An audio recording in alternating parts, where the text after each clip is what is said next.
এই দেখো বন্ধুরা, এটা হচ্ছে কি আমার ছোট্ট মামার ছেলে। তো ও আর আমি প্রায় পিটোপিটি হয়েছিলাম। আমার থেকে 1 বছরের ছোট। তো মানে ছোটবেলা থেকে যত রকমের দুষ্টুমি বদমাইশি মামার বাড়ি থেকে করতাম, ও আর আমি মানে একসাথে, মানে অতিষ্ঠ করে ছাড়তাম সবাইকে একেবারে সত্যি।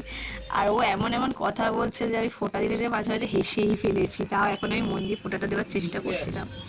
আর এই যে দেখছি দুর্বগুলো আমরা মাথায় দিচ্ছিলাম আর বলছিলাম যে আমার ভাইয়ের বুদ্ধি বাড়ুক এরকম। তো ও বলছে এই যা বুদ্ধি তো নিচে পড়ে গেল। আর এমন বদমাস যে বলছে যে দুর্বগুলো থাকলে আমি আমার খরগোশটাকে একটু খেতে দিতে পারতাম। আর সত্যি কথা বলতে এবছর আমি একদমই দুর্ব পাচ্ছিলাম না। আমি মামার বাড়ি ওখানে গিয়ে একটা মাঠ থেকে এই দুর্বগুলো তুলে তুলে এনেছি, এমন অবস্থা। এই দেখো আমি মন দিয়ে ভাই ফোঁটা দিচ্ছি। আর এবারে ফোঁটা দেওয়া শেষ করে আমি সবাই মিলকে মিষ্টিটা খাওয়াবো। ও বলছে আমি সব মিষ্টি খেয়ে নিই একা একা, আমি বলছি দাঁড়া আমি খাওয়াই। আমি দিই।